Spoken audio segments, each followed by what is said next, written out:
నమస్తే ఆంధ్రప్రదేశ్. ఇవాళ రెండు విషయాల మీద దృష్టి సారిద్దాం. నిన్న మొన్నటి వరకు కాంగ్రెస్ ప్రభుత్వం మీద, కాంగ్రెస్ నాయకత్వం మీద, కాంగ్రెస్ పార్టీ మీద ఎడాపెడా విమర్శలు సంధిస్తున్నటువంటి తెలుగు మహిళా అధ్యక్షురాలు రోజా కాంగ్రెస్ లో చేరడం దాదాపుగా ఖరారైపోయింది. ఈ పరిణామాన్ని కాస్త లోతుగా విశ్లేషించడానికి మన స్టూడియోలో ప్రఖ్యాత రాజకీయ విశ్లేషకులు శ్రీ సి నరసింహారావు, కాంగ్రెస్ పార్టీ నాయకులు, శాసనమండలి సభ్యులు శ్రీ రుద్రరాజు పద్మరాజు మనతో ఉన్నారు. అలాగే ఇవాళ తిరుమల తిరుపతి దేవస్థానంలో జరుగుతున్నటువంటి అవకతవకల మీద శాసనసభలో వేడిగా చర్చ జరిగింది. విపక్షం సభా సంఘాలు వేయాలని పట్టుబడితే ప్రభుత్వం తిరస్కరించింది. దాని మీద కూడా ఇవాళ దృష్టి పెడదాం. చర్చలోకి వెళ్లే ముందు ఈ ఘడియలో ఉన్నటువంటి వార్తల్లోని ముఖ్యాంశాలని ఒకసారి చూద్దాం.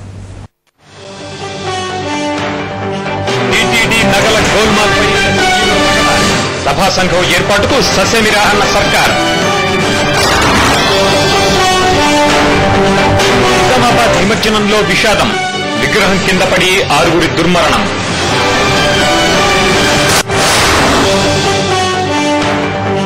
హైకోర్టులో షార్ట్ సర్క్యూట్ చిచ్చు, కీలక పత్రాలన్నీ భద్రమేనని రిజిస్ట్రార్ ప్రకటన. జస్వంత్ పై కక్ష కట్టిన బీజేపీ, పీఏసీ చైర్మన్ గిరి నుంచి తప్పించాలంటూ స్పీకర్ కి వినతి. 3 రాష్ట్రాల ఎన్నికలకు మోగిన నగారా, అక్టోబర్ 13న పోలింగ్, 22న కౌంటింగ్. ఇవాటి నుంచే యుఎస్ ఓపెన్, అదృష్టం పరీక్షించుకుంటున్న సానియా సోమ్దేవ్.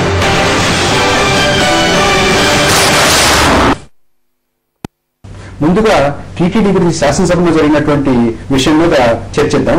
ఇవాళ శాసనసభలో ఎవరు ఏమన్నారు అనే దాంట్లో హైలైట్స్ ని ఒకసారి చూసిన తర్వాత చర్చలోకి వెళ్దాం. కావటం లేదు అధ్యక్ష సెక్యూరిటీస్ విషయంలో.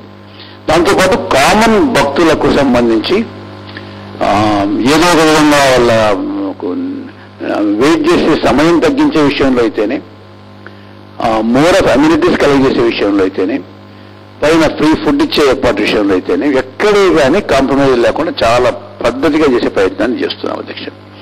ఇటువంటి ఇష్యూ ఏదైనా వచ్చినప్పుడు నేను కోరేది ఏంటంటే, లెట్స్ ఆల్ రైజ్. ఏదైనా చిన్న చిన్న సమస్య ఉన్నప్పుడు ఆ సమస్యను పిన్ పాయింట్ చేద్దాం, ఐడెంటిఫై చేద్దాం, సిస్టమ్స్ ఇంకొంచెం బాగా కరెక్ట్ చేద్దాం, ఇంకొంచెం డీటెయిల్గా చేసి మళ్ళీ మళ్ళీ సమస్యలు రాకుండా చూసే ప్రయత్నాన్ని చేద్దాం. అంతేగాని వస్తూనే ప్రభుత్వం ఉందా, అసలు ప్రభుత్వం పనిచేస్తుందా, ప్రభుత్వం నిద్రపోతుందా అనే మాటలు రాజకీయంగా చేసే ప్రయత్నాన్ని దయచేసి చేయవద్దని కోరుతున్నా అధ్యక్ష. మీకేదైనా మాట్లాడి చాలా విషయాలు బయట వస్తా, నేను రాజకీయం చేసుకోలేదు. ఈ రోజు కూడా దిశ ఈ విషయాలు ఇక్కడ రావడం కూడా దురదృష్టకరం. వెంకటేశ్వర స్వామికి జరిగే అపవిత్రతని ఈ హౌస్ లో డిస్కస్ చేయడం అంటేనే నేను నామోషిగా భావిస్తాను దిశ. ఎందుకంటే ఆ పవిత్రత దెబ్బతింటే, వెంకటేశ్వర స్వామి పవర్ దెబ్బతింటే చాలా ప్రమాదం వస్తుంది దిశ.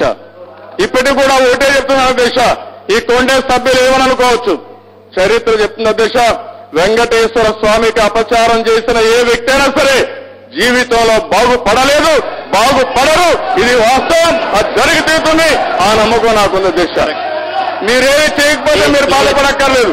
మీరేమైనా తప్పు చేస్తేనే బాధపడండి. మీరు కూడా మంచి చేస్తే మీరు బాధపడాల్సిన అవసరం లేదు.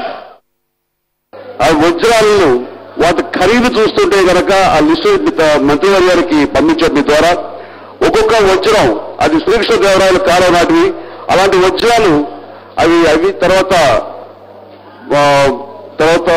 ఒక కెంపులు కానివ్వండి, ఇలాంటివన్నీ కూడాను అవి 10 రూపాయలు, 20 రూపాయలు, 50 రూపాయలు ఈ రేట్లు కట్టారు. అంటే కిలో కందిపప్పు కొట్టి 100 రూపాయల రోజుల్లో వజ్రాలు ఖరీదు కూడాను అవి 20 రూపాయలు, 10 రూపాయలు, 15 రూపాయలు. చాలా బాధాకరమైన విషయం. వాటిని సమర్థించుకుంటున్నారు. నిజంగా ఇది చాలా సిగ్గుపడాల్సిన విషయం అధ్యక్ష. అందుకని ఈ సందర్భంగా మేము ఇంకొకటి చెబుతున్నాము. ఇందాక ఆ యొక్క కమిటీని, పాలక మండలిని ఖచ్చితంగా ప్రక్షాళన చేయాల్సిన అవసరం ఉంది. అందులో రాజభక్తి ఉన్నవాళ్ళు కాకుండా దైవభక్తి ఉండేవాళ్ళు పెడితే కనుక ఇది సజావుగా నడుస్తారు. ఈ సందర్భంగా నేను తెలియజేసుకుంటూ, మీరు ఖచ్చితంగా హౌస్ కమిటీ వేస్తేనే ఇలాంటి వాటిలో అంటే అవసరం ఏమిటి హౌస్ కమిటీ అన్నారు. ఇలాంటప్పుడు కాబట్టి ఇంకా హౌస్ కమిటీ దేనికే లేదంటున్నారు. టీటీడీలో జరుగుతున్నటువంటి అవకతవకల మీద ఇవాళ శాసనసభలో జరిగినటువంటి చర్చ మీద చర్చించడానికి దేవాలయ ఆస్తుల పరిరక్షణ సమితి రాష్ట్ర కన్వీనర్ శ్రీ ఎన్వీఎస్ఎస్ ప్రభాకర్, హిందూ దేవాలయ పరిరక్షణ సమితి రాష్ట్ర అధ్యక్షులు శ్రీ కమల్ కుమార్ స్వామి మనతో ఉన్నారు. కమల్ కుమార్ స్వామి గారు, మీరు శాసనసభలో జరిగినటువంటి చర్చను కాస్త కొస్త చూసి ఉంటారు. వివిధ పక్షాల నాయకులు, ఇప్పుడు మనం కూడా చూసిన వాళ్ళు ఏమేమి మాట్లాడారు. సభాసంగా వేయాలంటే ససేమిరాని ప్రభుత్వం ఉంటుంది, అన్ని సజావుగా ఉన్నాయని ఉంటుంది, నగలన్నీ కూడా బాగున్నాయి, ఏ రకమైనటువంటి అనుమానాలు ఉండాల్సినటువంటి అవసరం లేదు. మీకేమనిపిస్తుంది? ఈరోజు అసెంబ్లీలో జరిగినటువంటి చర్చ బహుశా చరిత్రలో ఎప్పుడు ఇటువంటి చర్చ జరిగి ఉండదు. ఇలాంటి వాతావరణంలో అందరూ కూడా హృదయపూర్వకంగా ఒక భక్తిభావంతో, అదే ఆవేశంతో, భక్తి ఆవేశంతో చాలా సకారాత్మకంగా చర్చలో పాల్గొన్నారు. సిబిఐకి చెందినటువంటి మల్లేశం గారితో సహా అందరూ కూడా దేవుడికి సంబంధించిన విషయం కాబట్టి అన్నటువంటి ఒక పవిత్రమైనటువంటి వాతావరణంలో రాజకీయమైన అంశం చేయకూడదు అన్నటువంటి పరిమితులకు లోబడి అందరూ మాట్లాడారు. ప్రభుత్వం వైపు నుంచి మాత్రము దానికి తగిన పద్ధతిలో స్పందన రాలేదు. ఇప్పుడు మనం ఏమంటున్నాం అంటే ప్రతిపక్షాలు ఏ రకమైన పద్ధతిలో స్పందించారో అధికార పక్షం ఇది రాజకీయమైన అంశం కాదు. కాబట్టి కమల్ కుమార్ స్వామి గారు, ప్రభుత్వం చాలా స్పష్టంగా మీరు ఇందులో ఆందోళన చెందాల్సినటువంటి అవసరం లేదు, అన్ని సజావుగానే ఉన్నాయి అనేటువంటి మాట పదే పదే చెప్తోంది కదా, మీరు ఎందుకు విశ్వసించట్లేదు? ఇప్పుడు ప్రభుత్వం చెబుతుంది కాబట్టి విశ్వసించారు. కోర్టు వారు చెప్పారు, అక్కడ ఉన్న విషయాలన్నీ కూడా అందించమని వారం రోజులు సమయం ఇచ్చారు. తర్వాత మరలా 15 రోజులు పొడిగించారు. ఇప్పుడు దాదాపు మళ్ళా 2 నెలలు ఇచ్చారు. స్వయంగా టీటీడీకి సంబంధించిన కార్యనిర్వహణ అధికారి ఈ సమాచారం మొత్తం అందివ్వడంలో నేను అశక్తుడిని చెప్పిన తర్వాత ఒక అఖిల భారత సర్వీసుకు చెందిన అధికారి మీరే ఈ విధంగా చెప్పడం సమంజసం కాదు, మీకు ఎలాంటి ఇబ్బందులు ఉన్నాయి, వాటిని చెప్పినట్టు వాటన్నింటినీ కూడా మీకు రక్షణ మేము కల్పిస్తాం, ఆ తర్వాత మీరే ఇవన్నీ కూడా సమాచారం ఇవ్వమని చెప్పి నేరుగా హైకోర్టు చెప్పిన తర్వాత అక్కడ అన్ని సజావుగా ఉన్నాయి, అందరూ చాలా నిష్కల్మషంగా ఉన్నారు అనేటువంటి విషయాన్ని ఎవరు మాత్రం ఎలా విశ్వసించగలరు? కాబట్టి అన్ని సవ్యంగా ఉన్నాయనేటువంటి మాట సత్యదూరము. అక్కడ ఖచ్చితంగా రాజకీయమైనటువంటి వ్యవహారం నడుస్తున్నది.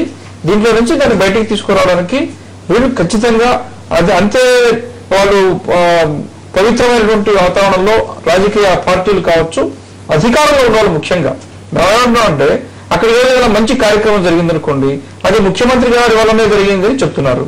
ఇప్పుడు ఏదైనా పొరపాటు జరిగింది, దానికి వారే బాధ్యత వహించాలి. కాబట్టి ఆ రకమైనటువంటి దానికేమో సంసిద్ధంగా లేదు. ప్రభాకర్ గారు, ఇప్పుడు ఈ చర్చ ఒక వారం రోజుల బట్టి వాయిదా పడుతూ వచ్చింది. ఇటుకేలకు ఈరోజు చర్చ జరిగింది. అంటే ఈ చర్చ ద్వారా ఒక రకమైనటువంటి సందేశం, ఒక రకమైనటువంటి భక్తి, తర్వాత పవిత్రతని అన్ని రకాలుగా పరిరక్షించడానికి కావాల్సినటువంటి చర్యలు చేపడతామన్నటువంటి రీతిలో సమాధానం వస్తుందని చెప్పి ఆశించారు. కానీ ఒకవైపునేమో న్యాయస్థానానికి ఇంకా టీటీడీ బోర్డు సమర్పించాల. కనీసం మంత్రి గారైనా ఈ శాసనసభలో అన్ని భద్రంగా ఉన్నాయి, ఇదిగో చిట్టా అని చెప్పి స్వామివారి కాదు, టీటీడీ కాదు, రాష్ట్రంలో ఇతర దేవాలయాలకు సంబంధించినటువంటి అన్ని యొక్క ఆస్తులు, ఆభరణాలు, దానికి సంబంధించినటువంటి ఆధారాలు ఇవి అని శాసనసభలో ఈ మొత్తం అంశాన్ని మనం 2 భాగాలు చేసుకుందాం. ఒకటి, ప్రభుత్వం అసలు టీటీడీ విషయాలని, నగల అదృశ్యాన్ని, అక్కడ జరుగుతున్నటువంటి అవకతవకల్ని, ఆరోపణల్ని చర్చించడానికి విముఖంగా ఉంది అనేటువంటి ఒక మాట వారు అంటున్నారు, మీరు అంటున్నారు. రెండోది, చర్చ ఎలా జరిగింది, చర్చ నుంచి వచ్చినటువంటి సారాంశం ఏమిటి, ప్రభుత్వం చెప్పినటువంటిది ఏమిటి అనే దాని మీద ఎంత సంతృప్తికరంగా చెప్పింది, ఎంత సంతృప్తికరంగా లేదు మీ అందరికీ అనేది. ముందు అసలు చర్చ నుంచి ప్రభుత్వం పారిపోయే ప్రయత్నం చేసిందా? తప్పకుండా మనకు కనబడింది కదా, వారం రోజుల మట్టి మనకు కనబడుతుంది. ఎట్టికేలకు ఒప్పుకున్న తర్వాత కూడా సమాధానం ద్వారా ఇటు శాసనసభ యొక్క చర్చలకు సంబంధించినటువంటి విలువలు కూడా ప్రజలకు చూపించడం, దాంతో పాటుగా చేపట్టబోయేటువంటి కార్యక్రమాలు, తీసుకున్న జాగ్రత్తలు, మరి బోర్డుకు సంబంధించినటువంటి అంశాల మీద కూడా ఈరోజు ప్రభుత్వం జవాబుదారీ తనం ఉంది అని చెప్పుకోవడానికి మంచి అవకాశం ఈరోజు ప్రభుత్వానికి ఉంది.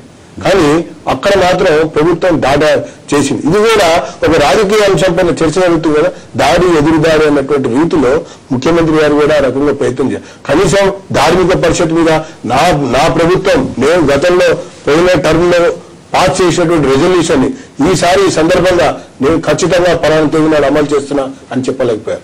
టీటీడీ బోర్డులో చైర్మన్ ఈ యొక్క డైరెక్టర్ నడుమ రాజకీయ తగాదాలు, దీనికి ఫుల్ స్టాప్ పెడుతున్నాము అని చెప్పి డైరెక్షన్ ఇవ్వలేకపోయారు. దీంతో పాటుగా ఒక 6 నెలల బట్టి సామాన్యుడికి మేము దర్శనానికి మార్గం సుగమనం చేస్తున్నామని చెప్పన్నారు. నిన్నగాక మొన్న అధికార పార్టీకి సంబంధించినటువంటి పిసిసిఐ అధ్యక్షుడికి కోసం బ్రేక్ దర్శనం పెట్టి సామాన్య భక్తుల కోసం అర్ధగంట సేపు ఆపారు. సామాన్య భక్తులకు గంట సేపు ఆపారు. మరి అటువంటి పరిస్థితి జరిగింది. దాంతో పాటుగా దేవాలయాలు ఇతర దేవాలయాలకు సంబంధించినటువంటి భూముల విషయంలో ఇంతవరకు కోర్టుకి సమర్పించడం లేదు. అసలు ఆ అంశం ఉంది అనేటువంటి విషయాన్ని కూడా ఈరోజు గాలి వెంకటరెడ్డి గారు గ్రహించటం లేదు, గుర్తించడం లేదు. ఒకటి, ప్రభుత్వం ఈ చర్చను ఎలాగోలాగా తప్పించుకోవాలని, దాటవేయాలని అనేటువంటిది ఒక ప్రయత్నం. రెండవది, చర్చ జరిగినప్పుడు కూడా చర్చలో నిర్మాణాత్మకంగా ఉన్నటువంటి ఆందోళన ఇది, ఉన్నటువంటి అనుమానాలు ఇది, ఇవి నివృత్తి చేయడానికి ఇదిగో మేము చేస్తుంది అనేటువంటి ఒక స్పష్టమైనటువంటి సంతృప్తికరమైనటువంటి సమాధానం రాలేదు అని అంటున్నారు. మీరు సమాధానం చెప్పే ముందు ఒక చిన్న విరామం తీసుకుందాం.